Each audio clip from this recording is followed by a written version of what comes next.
తరుణ్ రెడ్డి, ఇలాంటివన్నీ నాకు నచ్చావు. ఇవా అంటే వెంకటేష్ అందులో అవే. నీకేమి ఇష్టమో చెప్పు, అవే ఇస్తా. ఇవి కాదు, ఇలాంటి పనులు. ఈ ప్రేమ ఈగ అంటే నాకు నచ్చావు. ఈగా అంటే ప్రేమ దోమ అంటే రొటీన్గా ఉంటుందని అలా అన్నా. అయినా టాపిక్ అది కాదు. ఇదిగో కాశీ విశాలాక్షి, నేను మనస్ఫూర్తిగా ప్రేమిస్తున్నా. పైగా మన పెళ్ళికి ఏ అడ్డు ఉండదు, ఎందుకంటే సేమ్ క్యాస్ట్ కదా. ఆలోచించు. సరే అయితే నేను లవ్ చేయాలంటే నువ్వు అన్ని సబ్జెక్ట్స్ పాస్ అయ్యరా, అప్పుడు ఆలోచిస్తా. ఓ సింతేనా? నువ్వు ఆలోచించడం మొదలుపెట్టు, ఇక నేను నా పనిలో ఉంటా.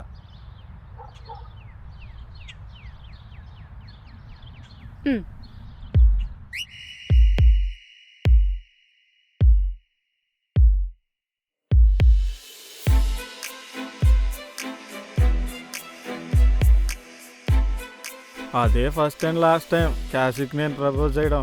ఇక అప్పటి నుంచి తను ఇబ్బంది పెట్టిందే లేదు. ఏదో చిన్న ఆశ, ఎప్పటికైనా ఒప్పుకోపోద్దా అని.